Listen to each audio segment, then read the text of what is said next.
What up? Welcome into another NBA episode with the OG crew. We got all four in attendance today, and we get to talk about a couple game twos after a couple very good game ones. So I'm excited to continue to talk about it. We'll go around the horn. First, I'll go to Dutch. How you feeling today? How's the NBA treating you? The NBA is a hell of a drug. And you looking at the plugs. Yeah, man. Good to be back with the fellas. Bittersweet, man. Bittersweet. I should listen to you motherfuckers on Tuesday. God damn it. I went to the window with the under 207. No bueno. No bueno. Had the Mavs full game. Also had a little bit on that first half too, though. So, bittersweet. God damn. I love watching Kyrie play basketball. Shout out to our guy WAM over the 24. Pretty easy. Pretty motherfucking easy. Might even been 22, but either way, Kyrie was on his bullshit last night. Love seeing it. If you paid attention, I say, man, you really don't want none of Kyrie. When Kyrie dialed in, nobody wants anybody of Uncle Drew. Believe that. Believe that. So yeah, man. I liked what I seen. I think Dallas has got a very strong chance in this series. I really do, especially if Cat's ass gonna play like that. I told you he's a big piece to this, and if Cat gonna be 9-20 shooting them bullshit ass shots, hey, it's gonna be good money with Dallas. Looking at Minnesota game too. We'll talk about that. But yeah, man, we got some money to be made tonight. We took it on the chin on Tuesday, all of us. Wham bam. Good thing you weren't in kumbaya mode with us, man, because we took it on the motherfucking chin, boy. Me, Bobano, Skee, all on the Celtics, all on them little baby ass leprechauns, and we know what the fuck happened. So honestly, I don't know how you guys were feeling. Maybe you got on them live, but I was like, please lose this fucking basketball game. Boston did not deserve to win that motherfucker. But we back. Salute to the real ones in the chat holding us down, and let's get to that bag. Yeah, I couldn't totally be like that just because I have Celtics to win the East at plus Yeah, 175. So I'm still like, you fucking better still win this game. And I'm just looking at it like I was pretty pissed. I think I went 2-2 that day because I had the team total and maybe the over something. I don't know. I still lost because it's juice regardless. But Bano, how have you seen these games? How these games been treating you lately? And as I say that, I mean, we talked a little bit on Tuesday. Everybody should have got paid yesterday. I sure did. Yeah, 2-0 with the Mavs in the over in game one against the Timberwolves. And that was basically the pathway and the blueprint to winning this series for the Dallas Mavericks. You're going to get 30 each from both Luka and Kyrie. I mean, my goodness, you're going to have a awesome chance to advance to the NBA Finals if that continues for the rest of the series. Now, Minnesota was not in the best spot. Talked about coming off the Game 7 against Denver. You expect Minnesota will be a lot better in Game 2 on Friday night. But if they don't slow down Luka and they don't slow down Kyrie and they don't stop them from having those critical moments where they make those big shots at critical times in the basketball game, I don't know if there's any adjustments Chris Finch or the team can make defensively to put themselves in a spot to win this series. So they're going to have to hope for either better defense or you're just going to need those two guys to miss more shots in the next games moving forward. But you can't have that. You can't have a night like that where they both go for 30 because you're not winning a game in this series when that happens, as far as I'm concerned, if you're Minnesota. So what adjustments will they make in game 2? We'll see. We'll certainly talk about that. And with Indiana, Boston, how do the Pacers respond? Because they should be up 1-0 in this series against Boston. They'll have a chance to bounce back tonight after that tough overtime loss in game 1. Wham Bam, good to have you back, brother. Yes, sir. How did you do? Over the game ones of the NBA Conference Finals. So in that first game with the Pacers, game 1, I had over. It was best bet was over in that game. We had the first full game over, but I did take Derek White over 15 or over 16.5 points. Obviously, we only needed one more bucket there. That was the loser in that game. That was the only loser I had, the last few days though. So yesterday I had Kyrie, like my guy Dutch said. That was we clearly called that one, bro. The only way I said this shit before too. The only way Luka messed this up is not allowing Kyrie to shine here. He's gonna clearly have a matchup discrepancy. Whoever they put on him, it doesn't really matter. I think he's gonna cook. I mean, he went in the whole. Pause. He went into them in there and switched hands with the left hand. I'm just like, oh yeah, this is a winner. That you could just tell a winner when it happens. he was ready, determined. That was good money there. Shout out to Kyrie. But yeah, the over was the play there in the Celtics game. We got to talk about that. Obviously, they got Scott Foster today. And it was kind of a huge free throw discrepancy, I believe, in that game one. So we were able to break this down. I can't wait to break it down with you guys here. And I haven't made a official play yet. I think I want to go rinse and repeat right back with the Celtics there. So we're going to talk about that and, do it up, bro. But I'm happy to be here with y'all. Shout out to the chat. Adam, Gary, Jay Peasy, Ray, man, everybody, bro. Mark, Juan. It's a lot of people. S. Warrior, Fila. Man, appreciate you guys. Buzz Light, man, y'all already know it's all love. Caillou Day today, maybe, because he did bullshit last time. So we're going to talk about it.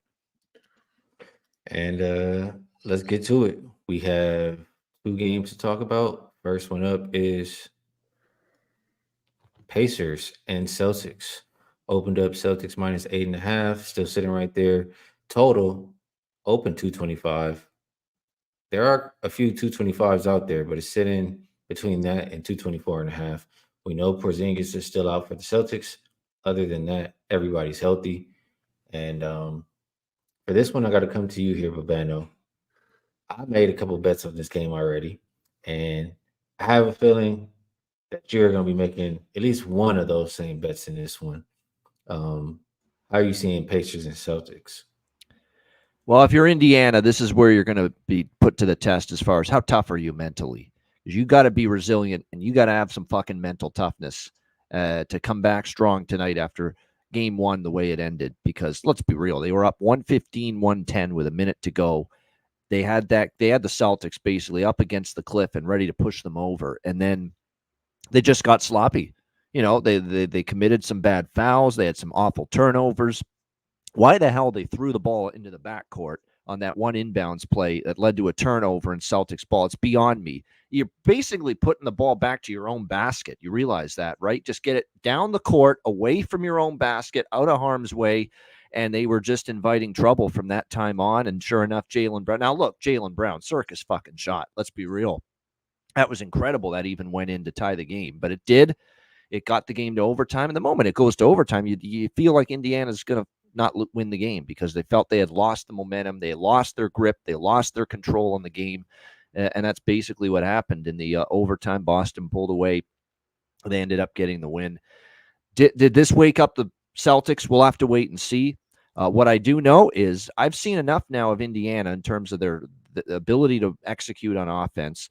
And there are some things, too, that stand out about that game one loss that make you think, you know what, for as bad as it went down the stretch, their points per possession numbers weren't that bad. They were only, a 35% from 3-point shooting team in game one, Indiana, and yet they were still right there with a chance to win the game. I think this is a situation where if Indiana even plays somewhat, like they did for the majority of game one, even if Boston does step up their game here in game two, which I think they might, I don't know if it's going to be enough to cover this number. And I'm still not sold on the fact that there's 9 or 10 points difference between Boston and Indiana, even on Boston's home court right now, with what I've seen from the Pacers, with their ability to just destroy Boston inside. Again, the interior defense was terrible for the Celtics in game one. And that's their fear, right? With no Porzingis, they're weaker in terms of the rim protection, and Indiana exploited that in game one. And if you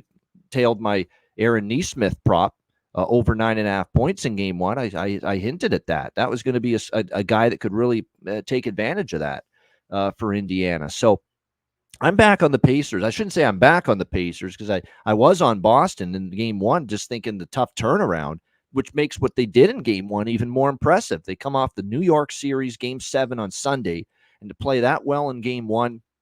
And note what we saw from this Pacers team in that New York series. Remember, they lost game one. It was a heartbreaker, too. They could have won game one in Madison Square Garden. They lost. Well, in game two, they came back, and they were right in that game, too. They were competitive with the Knicks in game two. I think it's more of the same here. I'll grab the points with Indiana. I still think the Boston Celtics won't be in their best form until they get Porzingis back, which will be sometime in game 3 and beyond. Until then, they're vulnerable. And until I see them stop forcing so many threes and deciding to have some better shot selection and a little more ball movement, on offense, that's another reason why I'm hesitant to trust them laying 8.5, 9 points like they are in this game. So I'm on the Pacers plus the points. And yeah, there's going to be that sentiment from some of the bettors out there. It flew over the total in game one. Maybe it's going to go the other way here in game two. I'm going to have to see it before I believe it, because Indiana's going to push the pace. They didn't even shoot that well, as I said, from three-point range in game one, only 35%. Those numbers could easily go up for Indiana tonight. And you got to think Boston will be a little bit more fluid at the offensive end now that they got that game one out of their under their belt, and maybe a little bit more fluidity from them, maybe a little more ball movement too. Hopefully, if Mazzulla is worth a shit as a head coach, he'll mention that to Boston here. A little more ball movement. Don't jack up the first 3-point shot you find here tonight in game two. So I'm going to go right back to the over here, 224.5 as well. I agree with a lot of what you said there, Rubeno. There's a lot to improve on from last game. Pacers turn the ball over a lot. They're a team that doesn't do that very much. And neither team really shot well from three in that game. I think the Celtics shot like 33%. Yep. Pacers shot like around a little bit higher than that. And they still scored 234 in the regulation. So I'm not sure 224.5 is fast enough. That's all Tyrese has been talking about is pace. So I'll go on over to you here, Dutchie. I know you don't do a lot of totals, but we like points in this one. Do you see any advantage on the side? Yeah, man. I'm not gonna lie to you. I'm a little after last night's total. I'm like, fuck. I don't even know if I should have bet this, but I bet it yesterday. I bet the over. Just not thinking about it. Not overthinking this. Like, I watched this game. It's backyard basketball, man. There's a lot of talent on the court, and ain't nobody playing defense. I'm with Bobano though, man. I'm gonna back Bobano up. Whatever. I'm pretty much second what he said. I don't think there's there's this many points difference between these two basketball teams. I thought that we talked about it on Tuesday that there'd be value in Indiana. Well, God damn it, there was value right the fuck away with Indiana, and we missed it. Shout out to everyone that was on the over, easy money. But yeah, man, 30-10, Boston free throws. All right, 30-10, they shoot that. So maybe evens out a little bit more here. Game two. Still should have won game one with that big of a free throw difference. 30. You touched on a Skee. I mean, they had 38 assists. I mean, they're moving the basketball. They're sharing the basketball, but 21 turnovers. I think they cleaned that up a little bit as well. 30-13. Bench points. Indiana's bench is night and day, ladies and gentlemen. It's night and day compared to the Boston Celtics bench. They light. Kind of looking like what we've seen in the Western Conference with Minnesota and Denver, where we highlight how top heavy Denver was. We're going to see that with Boston and how good it is to have guys 7-8 deep that you can really count on in the NBA, especially when it counts at this time of the year. Indiana live in this game, man. I got the 9 and I got the over. I think Miles Turner, we talked about it on Tuesday, over 15.5 was going to be easy. He had 23. I mean, our boy Neesmith's knocking down them shots. Shout out to Bobano. They share the ball. They knock down open shots, and Boston don't really give a fuck about defense. What's going to change here? I mean, if Indiana shows up and just can't buy a fucking bucket, yeah, they can get blown the fuck out. But I don't expect Boston just to be some lockdown defensive team. I mean, they're just not. They just don't have that toughness. Shout out to Drew. We know he's one hell of a defensive talent. And he had one hell of a game one. Look at the stat sheet. Look, everybody loaded up. I mean, you could say Derek White had an okay game, didn't shoot the ball that well, still had, I believe 9 assists, 15 points right under the prop. Drew Holiday, 20 plus points, 8 assists, 7 assists. JB did his thing. JT did his thing. So what really more are you going to ask for from the starting lineup? They're going to probably do the same damn thing. On the other end, they're not really locking in on the defensive end. And what I like out of Rick Carlisle, say what you will, and that was unacceptable the way they finished that game in game one. But Rick Carlisle knows what he's doing. He's coached an awful lot of basketball. He's been in these moments before. And right after the game one, he said, "This is on me. This is on me." So if you don't think these boys are going to rally around the coach that's going to take the L right on the chin in front of everybody, these are young cats. These are guys that respect Rick Carlisle, got him in this position. I expect the best effort out of Indiana Pacers tonight. Do I think they're going to win the game? No, I don't. Would I be surprised? Absolutely not, because who's fugazi as fuck is these Boston Celtics, man. They need KP. And then his ass will be out in fucking 2 games with hobbling on the side again. Man, but, tonight, as of tonight, Indiana +9, get to 8.5, whatever you can get now. I know the number. And you know, people are public a little bit on Indiana, but a lot of money coming in on Boston, but yet the line is moving towards Indiana. So for all you motherfuckers that love that shit, there's that too. But simply eye test, Boston is not a double-digit points better than the Indiana Pacers. No fucking way. There you go.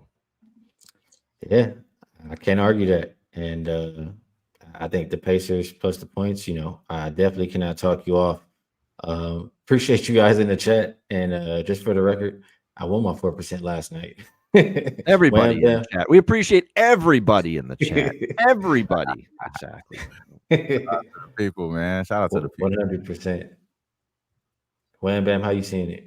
Yeah, man, I'm right there with you guys. I like I said prior, I haven't locked in anything, but I forgot. I actually did lock in 2 actual bets prior. I did take the over in the first half, over 115.5, -110. And I did take Andrew Nembhard. This is going right back to the well with Andrew Nembhard, over 10.5 points. Leading into this series, he was already going over the 10.5. He's averaging about 13 points so far in the postseason. And everything's very consistent. He didn't really much take a shot in the first quarter, and I think he was the reason why they started off doing going over within that first few minutes, because there was a lot of wide open shots for him. So I'm anticipating him as aggressive as a lot of those other guards you've been seeing so far. So Andrew Nembhard over 10.5 points, +100, and then I'm on that first half over as well. But I'm going a little bit against you guys though.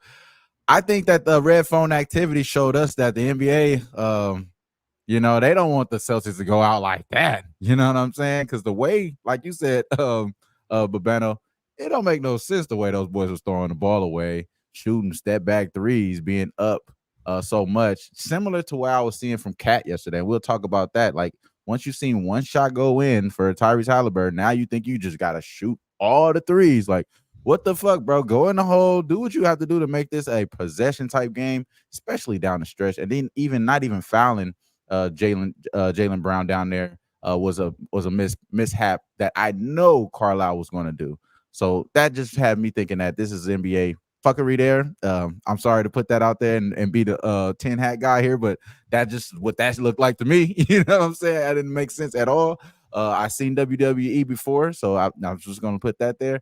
But I think the over is the only way we got to go. I mean, if there's any type of defensive game here, it's only going to favor the Celtics, I think, because they're doing what the Pacers are not trying to do. The Pacers are obviously trying to go up and down the floor, and I think that the Pacers are, like you said, Babano, like you said, Dutch, they're pretty much similar to how the Timberwolves are. They have a whole list of guys with double digits all the way down the roster there, and they have a deep team that they could go to. So I think they said Neesmith a revenge game. I think that's the type of energy there. Andrew Nembhard, like I said, he's a little bit more aggressive here today too. I think he was probably scared going up against those veterans and things of that nature, but I think they get that dust off there. I think Tyrese Halliburton, those boys play well as well, but I'm thinking that the Celtics probably smack them early here. So I'm very close to taking the first half Celtics. I think that Scott Foster is going to help facilitate that as well, to be honest with you guys.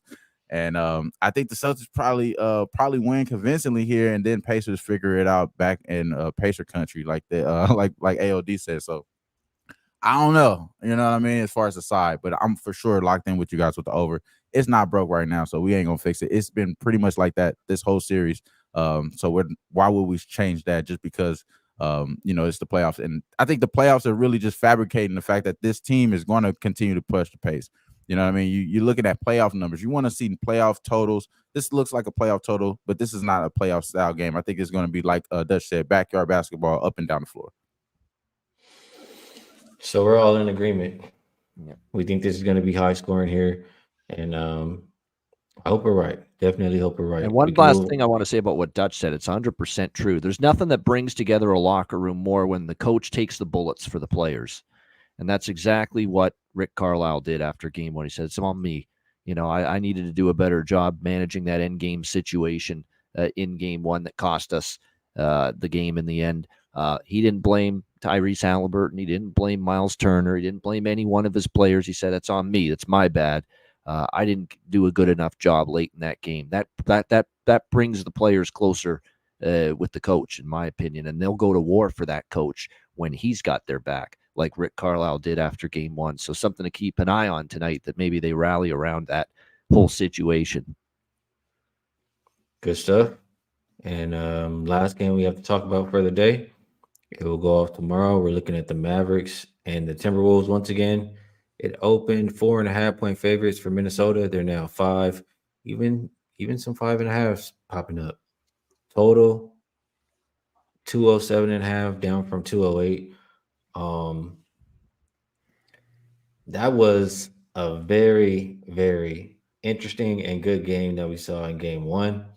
It's a lot of what we expected to happen, we saw happen. Kyrie had his part in the first half. He held the Mavericks together. Luka closed them out. I got to go to my guy Dutch first. They handled business already, still in one game at home. Can they do it again? Yeah, man. Big shout out to all the real ones in our chat. AOD, I see you, my guy. Cheshire Cat. Y'all run up them likes. Run up them likes. We're about to run up them accounts. Yeah, this game, man. Hey, I love talking about this series right now because I love what I seen in game one. I'm not gonna lie to you. I mean, Dallas shot 24% from 3-point range. All right, they made 6 3-pointers, 6 from 25 from the 3-point line. All right, plus 8 in rebounds though, so that means they're competing. Competing on the rebounds. Minnesota got some guys that can really hit the boards over there. So you plus 8 on the rebounds. To me, that just tells me this looks good for Dallas in the future. It really does, and I'm a Dallas fan. I would like to see nothing more than Luka the motherfucking Don in the NBA Finals. Believe that. Game 2, though, however, we will be on Minnesota Timberwolves. Raised by Wolves, game 2. Hey, man, money gets it. Money don't get involved. Money definitely overwhelms the fandom shit. Don't get that twisted. We are on Minnesota game 2 here. Dallas did what they did. Dallas did what they needed to do. Go to Minnesota and get one. It was a nice spot for them. Minnesota came out hot too. I heard Ant say they came out flat. I didn't see that. I was listening to the press conference afterwards. I seen Minnesota come out rocking and rolling, knocking down 3-pointers. McDaniels hitting every fucking thing he threw up. Ant coming down, just pulling up, getting wet. I mean, the shit was I was like, God damn, Minnesota's good. Minnesota is good. And then what happened? Kyrie motherfucking Irving. They just couldn't stop him. He just kept keeping them in. Dallas would be down 6. Dallas would be down 8. Kyrie, doing his thing. Obviously, Luka controlling the ship. But if you watch that game, Kyrie Irving was on a motherfucking mission. Ant called his ass out. And you don't want to call out one of the more talented basketball players offensively we've ever seen play this basketball game. And I mean, going to the whole attack and left, the dribbles, the mid-range. I mean, we didn't see that against OKC. We didn't see that. I mean, we might have seen it in one quarter when he had 14 in the fourth quarter. We seen a little bit of Uncle Drew, but we didn't see that. We didn't see this kind of efficient Luka either. He had 33 last night. We had 63 from these two boys. So I'm telling you right now, I'm loving what I'm seeing. But Minnesota is not going to lose 2 at home. They got a great fan base. They're a good basketball team. They will bounce back. And Dallas did what they came to do. They won in Dallas, in Minnesota. So I expect a better game from Ant. I mean, McDaniels played great. I expect a better game from Towns. Absolutely. He was 2 of 9 from the 3-point line. He's big. He's going to be big in this series. If he can play like he's capable of, as I mentioned, this is where they can really exploit Dallas. But yeah, man, game 2, it's Minnesota all over the place. I believe the line's 5. I might wait a little bit because there might be some Dallas love coming in, 5, just thinking that that they'll keep it close. But I think Minnesota runs away with game 2. Zigzag, and I do understand. I mean, historically, it's a spot where the home favorite does come and make some adjustments and flex on them. It's just, damn, what are they going to do? I mean, Rudy can't. He plays a drop cover. He's going to kill him. He's too slow to come up, and I don't know. It's too. I guess I got to see what they're going to do. It's definitely a Minnesota spot. I'll agree with that. Wham Bam, I'll come to you next on this one. Do you agree? Timberwolves bounce back in this one. We see a little bit more from Ant Edwards. Yeah, bro. And you set me right up there with the Rudy Bear questions because I'm thinking the answer is Nas Reed. You had him pretty much on the bench. You did everything that you wanted him to do. And he's a little bit more limber, a little bit more athletic than Rudy. So you're getting the guy that's going to stretch the floor. You're getting the guy that's already showed that he can score at both levels. You know what I mean? So I'm taking Nas Reed here, and I'm taking him to go all the way to 15. He had 15 last game. For him to get 15 is plus 300 some spots, plus 250. I'm going to take Nas Reed over 10.5 points. That's the way I'm going to bet this game. And then I can't go away from Kyrie, bro. I said it, bro. He going to cook him every time. Every time when you look up, it's going to be Kyrie keep getting buckets. So I got to go back to Kyrie to get 25 plus at plus money. We're going to shop around for that before we make that official. But right now, it got to be Nas Reed, man. That's the only way I think that this is a little bit compatible. You got to get those guys to, get the offense there. I think that Luka still did too much. I ain't gonna lie. He still did too much in that fourth quarter. Why you got to make it about yourself, Luka? It was Kyrie night. You could have let Kyrie get some of them touches too. Let him get the 35, 60 plus. I don't know. You know what I mean? Let Kyrie go off, bro. I think Kyrie is the clear matchup. I think Luka is obviously he's the guy. Don't get me wrong. Luka is the guy. I kind of hope that they win here again. But I do believe that this is a zigzag theory here. T-Will's all the way here, but I'm on Nas Reed. That's my official play in this game so far. Over 10.5 points at minus 110, and all the way laddered up to 15. I got that plus 250. I think it's plus 300 at FanDuel Boyd there. So that's the way I'm locking in on this game. There's a question in the chat, and I'll go to you, Bobano, with this question. Ray says he thinks his total is set too low. He likes the over. I did bet it, some for an over last game, and I said it'll take time for defenses to adjust. Will Minnesota make a big adjustment on this one? And you think that total is too low again or not? That's the tough part. I mean, there's been Minnesota's actually 4-2 in their last 6 playoff games, to the over coming in. And now Dallas has gone over in 2 straight. And, we saw totals of 208.5, 207 in the last 2 Dallas games. Both of them went over this number. The last time we saw Dallas games go under, by the way, you know what the totals were? 216.5, 215.5, 213. They were definitely higher than this total. So I think from a series standpoint, from a game-to-game adjustment standpoint, you could certainly make a case for an under. Minnesota won't let Kyrie and Luka both go for 30 again, like in the game 1. But can you guarantee that? That's number 1. And number 2, you could say that Minnesota's, going to get a lot bigger offensive performances and outputs from a lot of their guys because they only got 19 out of Anthony Edwards. McDaniels was pretty good. Karl Anthony Towns was solid with 16, but they could get a little more out of him probably offensively. They shot 37% from 3, which is not spectacular. 43% overall. Those can definitely improve. So I'm kind of leaning over again. I don't know if I like it as much as the game 1 because I thought in game 1 it fit perfectly. You're entering a new series. Minnesota's off a game 7 against Denver. You're not going to have that defensive intensity right away. But this is more so where the number is. Because Minnesota's been going over this number repeatedly here in the playoffs for the most part. These totals of less than 210.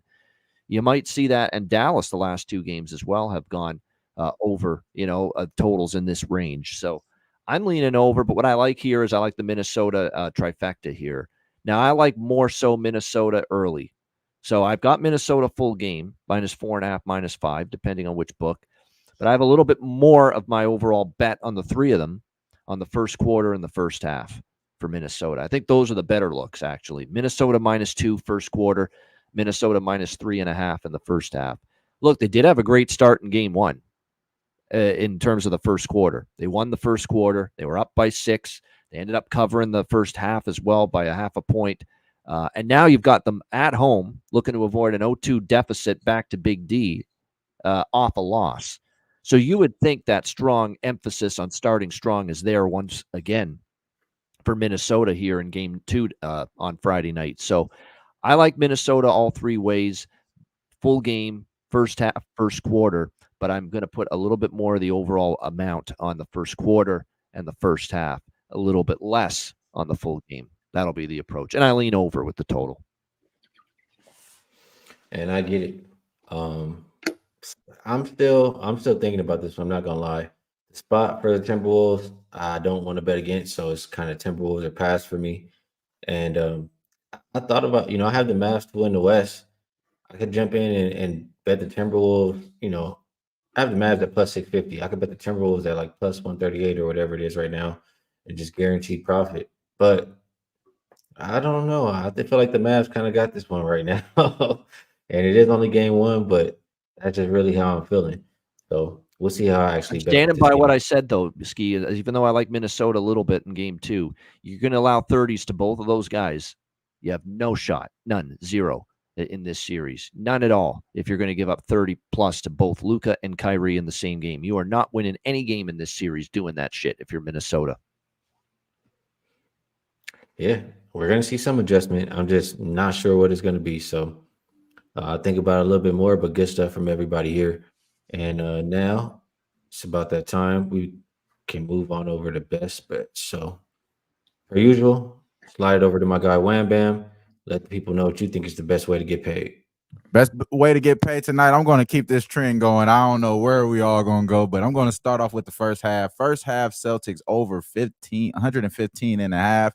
Last game, I think that there's going to continue to be a lot of pace for the Pacers, and then you're not going to see Jason Tatum not get 30-plus points. I think he had 9 straight 30-plus points against the Pacers. So over 29 and a half points for him, too. Just throw that right in there. But I think the over in the first half is the clear way to go. Shout out to Razor. That's his do damage spot as well. So I'm going to take the first half and let my guys get the full game. Love it, love it, love it. Should be a lot of points in that one. Babano, what do you think is the best way to get paid? yeah, I'm going to go. I'm torn with this one, side or total tonight with Pacers and Celtics. I like both. I don't feel ultimately much stronger about one or over the other. I'm going to go I'm going to stick my neck out there with Indiana. That I'll go with them plus the points tonight. I could easily say over as the best bet as well. I like them both very much equally, not really favoring one over the other. But I'm going to go with the +9 here on Indiana. The coach, rallies behind his players, saying that's on me. I take full responsibility for losing game 1 like that. I think that goes a long way to build camaraderie and build this team back up for a big, strong game 2 effort. And I just don't know if Boston's 9 points better than Indiana right now on any court. I think this Indiana team has shown resilience. I think offensively they've shown they can exploit a lot of advantages against Boston, especially without Porzingis. Boston just too scattershot for my liking. And there is a coaching advantage. Let's be real. I'll take Carlisle over Missoula in terms of game to game. So give me Indiana +9, best bet. That's for sure. Big coaching advantage. Yeah, like Rick Carlisle. And Babano is a good friend because he saved me the easy one. I'll go with the over 220. I mean, it's on the move now. There's still, I see 224 and a half. So I still like 225 and a half. But it's on the way up. I see nothing but pace, pace, pace, and buckets from both of these teams. So over in the Celtics Pacers game is the best bet for myself. And last but not least, slide it on over to my guy Dutch. Let the people know what the freshest look of the day is and take us home. Yeah, man. Freshest look of the motherfucking day, most definitely is going to be the Indiana Pacers, man. We fading them fugazi ass Boston Celtics. Believe it. That's right, Nasty Nate. Them fugazi motherfuckers. Check it out. Check it out. AOD, I see you, my guy. Everyone in the chat, be sure to run up them likes. Be sure to like, subscribe, and share the motherfucking video. Y'all stay fresh, stay blessed, and let's stay putting these motherfucking bookies to rest. Yeah.